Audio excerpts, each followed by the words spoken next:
Bismillah. Alhamdulillah, salatu wassalamu ala Rasulillah wa ba'du.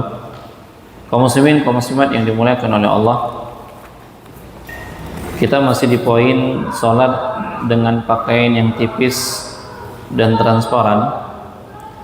Poin yang ketiga di dalam bab ini, dan ini ditujukan kepada wanita. Salat dengan mengenakan pakaian yang terbuat dari kain nilon. Iya, ini jenis kain yang halus dan tipis. Al-Imam Syafi'i mengatakan tuntutan terhadap kaum wanita dalam menutup auratnya ketika sholat lebih besar dibandingkan yang dituntut dari kaum laki-laki. Beberapa wanita mengerjakan sholat dengan pakaian yang panjang dan kerudung yang tipis, sehingga masih menampakkan anggota badannya. Saya menyarankan, kata jilbab, yaitu kain tebal yang menutupi bagian kepala sampai lutut. Ya, kain tebal yang menutupi bagian kepala yang digunakan oleh wanita ketika dia sholat. Ya, atau memang jilbab yang besar, yang longgar. Di samping dua jenis pakaian itu ketika sholat, dan membiarkan jilbabnya melebar agar pakaiannya tidak membentuk badannya. Nah, seperti itu di ikhwani fiddin hadaniyallahu wa iyyakum jami'an. Oleh karena itu, kaum wanita tidak dibolehkan sholat dengan pakaian karena halusnya, ya karena tipisnya, sehingga pada akhirnya membentuk lekukan tubuh. Sehingga sebagaimana yang dikatakan oleh Al-Imam Syafi'i, dia harus tambah dengan jilbab yang menutupi dari kepalanya sampai ke lututnya. Seperti itu di ikhwani fiddin hadaniyallahu wa iyyakum jami'an. Imam Ibnu Abdul Bar menerangkan, yang beliau maksud adalah kaum wanita yang mengenakan pakaian berbahan tipis dan transparan sehingga memperlihatkan auratnya dan tidak dapat menutupinya. Wanita seperti ini hanya berpakaian secara lahiriah, namun hakikatnya telanjang. Untuk wanita yang boleh ditampakkan hanya wajah dan telapak tangan. Ya Allah wa iyyakum jami'an. Ini yang boleh ditampakkan. Ya, selebihnya itu ditutupi. Ya, dengan apa? Dengan kain yang longgar kemudian tebal. Tidak tipis, tidak ketat, dan tidak transparan. Artinya, inilah yang digunakan oleh seorang wanita ketika dia menggunakan pakaian tatkala dia keluar dari rumahnya. Ya, tatkala dia keluar dari rumahnya, yang dia akan berhadapan dengan laki-laki yang bukan mahram, maka yang boleh kelihatan hanya wajah dan telapak tangannya. Dan pakaian yang digunakan adalah pakaian yang lebar, longgar, tebal, tidak transparan, yang tidak tipis, ya kemudian tidak membentuk lekukan tubuh dan tidak menampakkan warna kulit. Maka ini hendaknya diperhatikan, mengingat seorang wanita itu ketika dia keluar dari rumahnya, maka syaitan akan mengiringinya dan menjadikan fitnah bagi laki-laki. Oleh karenanya, tempat yang paling aman bagi wanita sebagaimana Allah Subhanahu wa taala mengatakan, wa qarna fi rumah kalian. Dan kalau seandainya seorang wanita hendak keluar, maka dia menutupi pakaiannya, menutupi auratnya dengan pakaian yang memang ditentukan oleh syariat. Lebih-lebih lagi ketika dia akan melaksanakan sholat. Diriwayatkan dari Hisham bin Urwah bahwa ketika datang dari Irak, Al-Mundhir bin Az-Zubair mengirim Asma binti Abu Bakar pakaian yang terbuat dari kain tenun Kahistan, salah satu daerah ya di Khurasan, yang sangat lembut dan halus. Pakaian ini dikirimkan setelah Asma mengalami kebutaan di akhir hidupnya, ya di akhir hayatnya Asma ini mengalami kebutaan. Dan di antara wanita yang diberikan oleh Allah Subhanahu wa taala usia yang panjang itu adalah Asma. Ya, usianya panjang, lebih kurang 100 tahun. ya sampai mengalami kebutaan, ya sampai mengalami kebutaan. Nah, pada saat didatangkan kepadanya pakaian yang halus, Asma pun meraba kain itu dengan tangannya. Dia rabain, dia rasakan bagaimana tekstur kain tersebut. Lalu beliau pun berkomentar, kembalikan pakaian ini kepadanya. Penolakan itu membuat Al-Mundhir kecewa, sehingga dia bertanya, wahai ibu, bukankah pakaian ini tidak tipis? Pakaiannya tidak tipis. Kemudian Asma menanggapi, walaupun tidak tipis, pakaian itu dapat menggambarkan bentuk tubuh orang yang mengenakannya. Kenapa? Karena begitu halus. Ya, karena begitu halus. Oleh karenanya, ya kaum muslimin, kaum muslimat yang dimuliakan oleh Allah, maka lebih sempurna ketika seorang wanita itu menggunakan apa? Jilbab. Yang jilbab inilah yang membungkus dirinya, kemudian pakaian-pakaian yang ada di dalamnya, apakah gamis, yang dia tipis, yang dia halus dan seterusnya, ini yang bisa menutupi aurat bagian dalamnya. Ya, artinya tidak membentuk lekuk tubuhnya, sehingga dengan jilbab yang dia gunakan maka terjagalah dia dari penyingkapan aurat.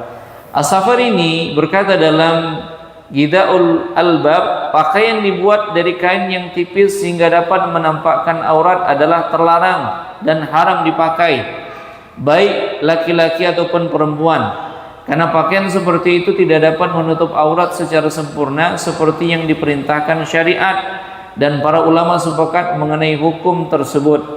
Al-Imam Asy-Syaukani beliau menyatakan dalam Nailul Autar, wanita muslimah wajib menutupi tubuh dengan pakaian yang tidak menampakkan bentuk tubuhnya, dan ini merupakan syarat dalam menutup aurat. Sebagian ulama fikih menegaskan bahwa memakai pakaian tutup tapi ternyata lekukan-lekukan tubuhnya itu ini tidak aman. Pakaian yang transparan, lekukan-lekukan tubuhnya tidak transparan. Nah, yang seperti inilah yang aman, yang tidak menimbulkan fitnah. Adapun yang terjadi di sebagian kaum wanita yang mereka menggunakan pakaiannya walaupun menutup tapi karena tipis kemudian ketat, maka yang seperti ini tidak dikatakan menutup aurat. Demikian ikhwani fiddin, hadani Allahu wa iyyakum jami'an. Nah, ini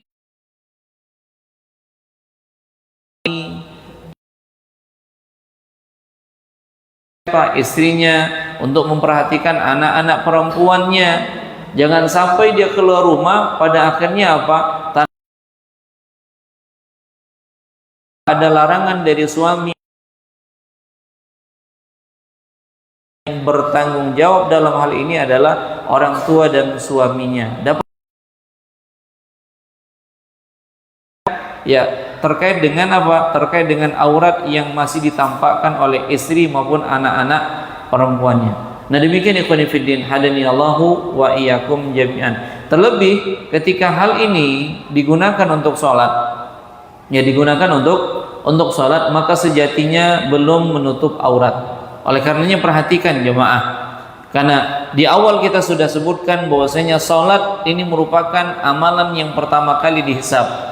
Maka perhatikanlah, di antara yang harus diperhatikan adalah wa iyyakum jami'an. Taib. Kemudian poin yang ketiga pembahasan kita dari bab yang pertama, kekeliruan dalam cara berpakaian dan menutup aurat. Poin yang ketiga yaitu sholat dengan aurat terbuka. Dalam poin ini seorang dikatakan dia membuka auratnya, maka ini terbagi menjadi tiga hal. Yang pertama, kaum pria yang mengenakan celana panjang yang dapat menyingkap aurat, ditujukan kepada laki-laki, kepada kita bapak-bapak yang dimuliakan oleh Allah. Nah, yang mereka menggunakan celana panjang ketat yang membentuk, memperlihatkan dan menggambarkan auratnya. Di samping itu, dia juga menggunakan baju yang berukuran pendek. Ya, kalau bahasa kita adalah baju ngepas, pas deh. Ya, sudah pakaian celana panjangnya ini ketat, kemudian bagian atasnya juga pendek.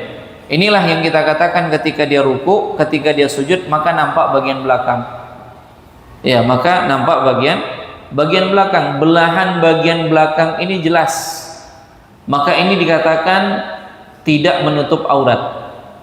Ya, tidak menutup aurat.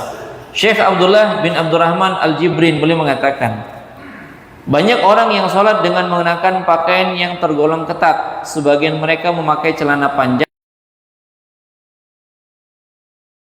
kemeja mereka terangkat dan celana mereka tertarik. Akibatnya terbukalah sebagian pinggulnya dan anggota tubuh lain yang termasuk aurat. Orang yang berada di belakang dapat melihatnya, sementara terlihatnya sebagian aurat.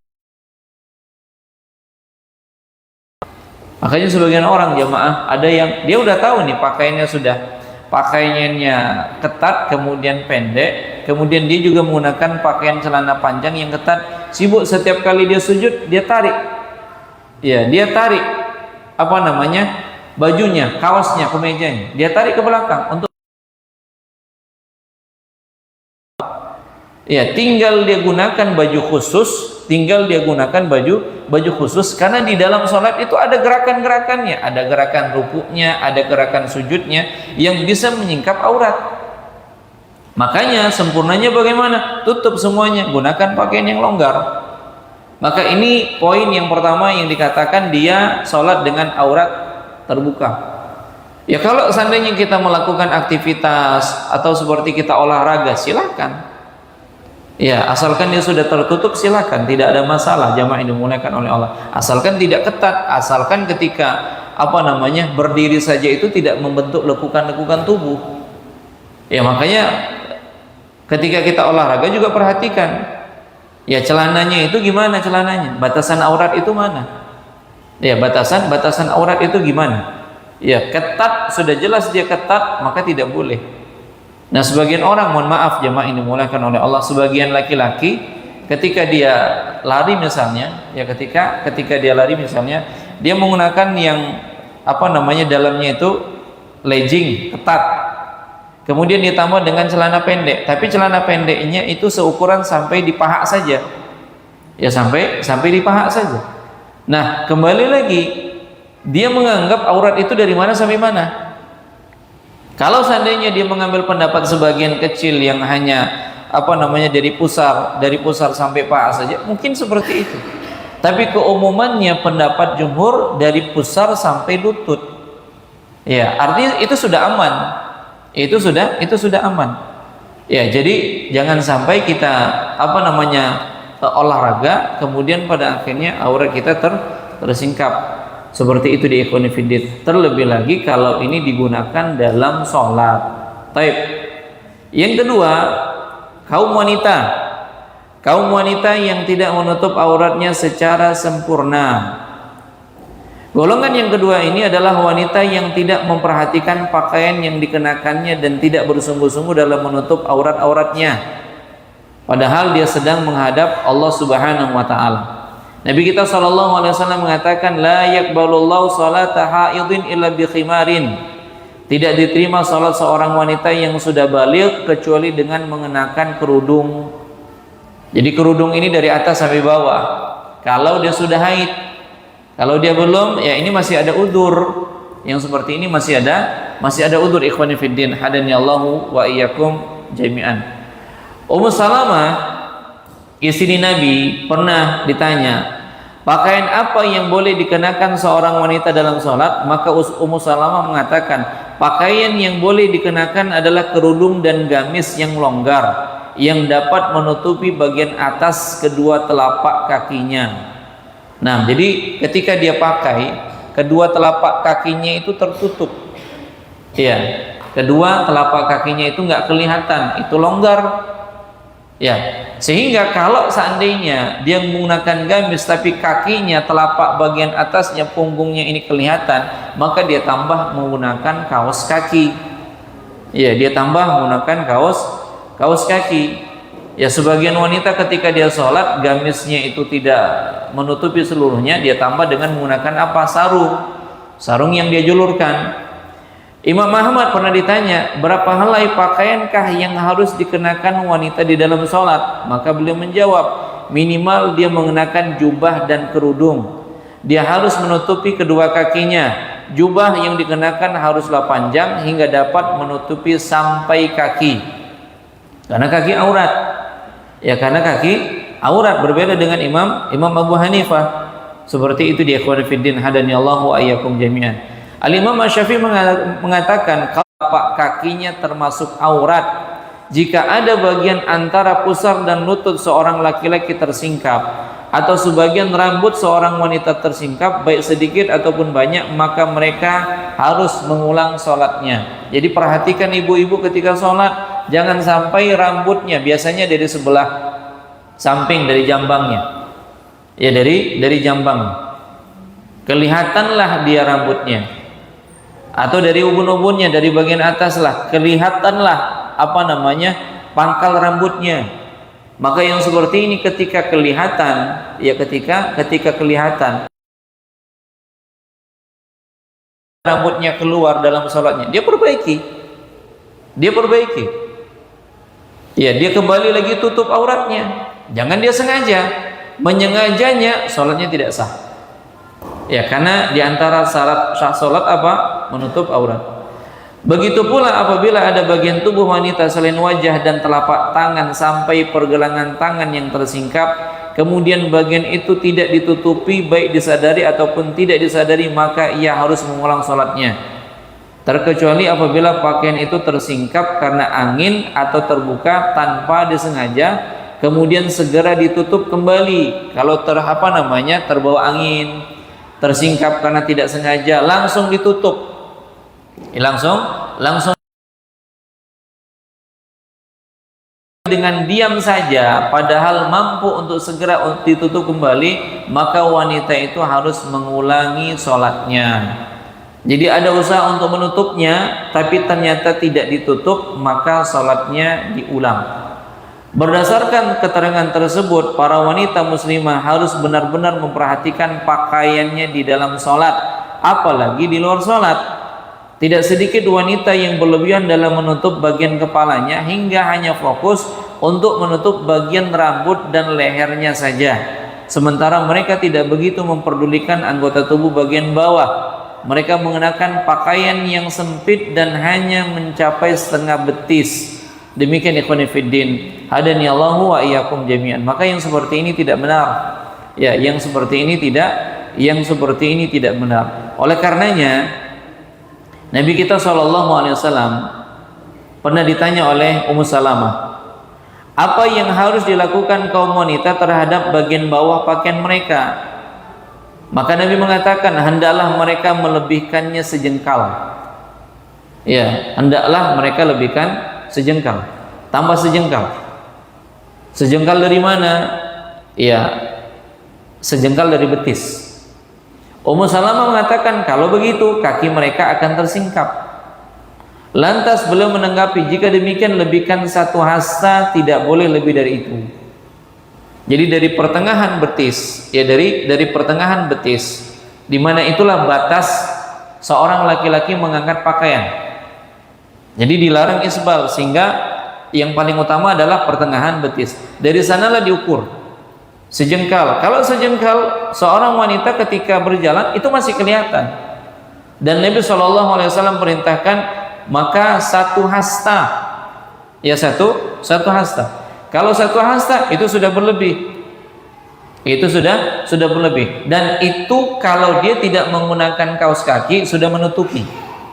Seperti itu dia jemaah yang dimuliakan oleh Allah. Ini untuk wanita.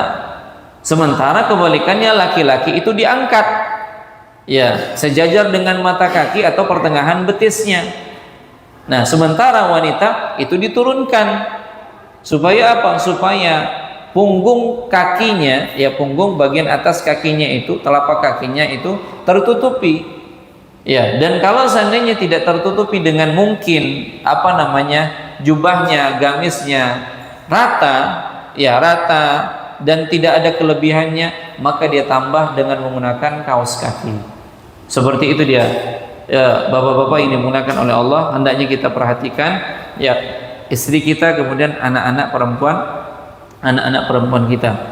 Dalam riwayat yang lain Nabi mengatakan, ya, rakhasa Rasulullah sallallahu alaihi wasallam li ummahatil mu'minin fi dhaili shibran thumma istazadnahu fazadahunna dira'an fakunna yursilna ilaina fanadra'u lahunna dira'an. Rasulullah sallallahu alaihi wasallam memberikan keringanan kepada ummahatul mukminin untuk melebihkan bagian bawah pakaian mereka 1 jengkal. Mereka kemudian meminta tambah lagi, lalu Rasulullah memberikan tambahan 1 hasta. Mereka mengirimkan pakaian mereka kepada kami, lalu kami menambahkannya sepanjang 1 hasta. Jadi kalau ada orang yang pakai jubah dia nyeret, ya 1 hasta, ini boleh, masih dibolehkan. Tapi yang nggak boleh itu kalau nyeritnya sampai 5 meter, nah itu nggak boleh. Ya sampai 5 meter. Seperti yang dilakukan oleh sebagian orang ketika nikah, masya Allah itu. Pakaian apa? Pakaian selayar, panjang sampai ada orang yang buntuti dari belakang, saking panjangnya. Padahal yang boleh panjang itu sampai 1 hasta saja, 1 hasta saja. Demikian ya khonifuddin, hadani Allahu wa iyyakum jami'an. Taib. Kemudian yang ketiga, yang terbuka auratnya, anak kecil yang diajak ke masjid dengan mengenakan celana pendek. Golongan ketiga adalah orang tua yang mengajak anaknya yang masih kecil ke masjid dengan mengenakan celana pendek. Kesalahan ini karena minimnya pengetahuan mereka terhadap sabda Nabi SAW, muruhum bis salati wahum abna sab'in. Perhatikanlah anak-anak kalian untuk melaksanakan sholat. Perintahkanlah anak-anak kalian untuk melaksanakan sholat ketika umurnya 7 tahun. Dia harus menutup auratnya karena dia belajar. Karena dia belajar, maka dilatihlah usia 7 tahun itu. Kalau celananya pendek di bawah lutut, ini tidak mengapa. Karena itu adalah bagian dari aurat, di bawah lutut itu sudah aman. Ya, tapi kalau sampai paha, ya maka ini tidak diperbolehkan. Ini bagian dari kesalahan. Baik, demikian kaum muslimin, kaum muslimat yang dimuliakan oleh Allah, kita cukupkan sampai 3 poin dulu. Insya Allah nanti kita akan berpakaian dan menutup aurat. Nah, pembahasannya berkaitan tentang di dalam sholat. Taib, demikian yang bisa kita bahas, mudah-mudahan bermanfaat. Sebelum kita tutup, kalau ada pertanyaan dari jamaah dipersilakan. Wassallallahu ala nabiyina Muhammad wa ala alihi wa sahbihi wa barik wa salim. Silakan kalau ada pertanyaan.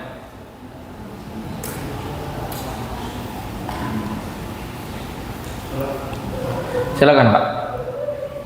Untuk batasan sholat laki-laki kita ini kan di atas mata kaki. Nah, jadi kalau kita begitu dan bajunya itu pakaian panjang di bawah mata kaki. Jadi ketika kita mau melaksanakan sholat, maka boleh kita memakai pakaian tersebut.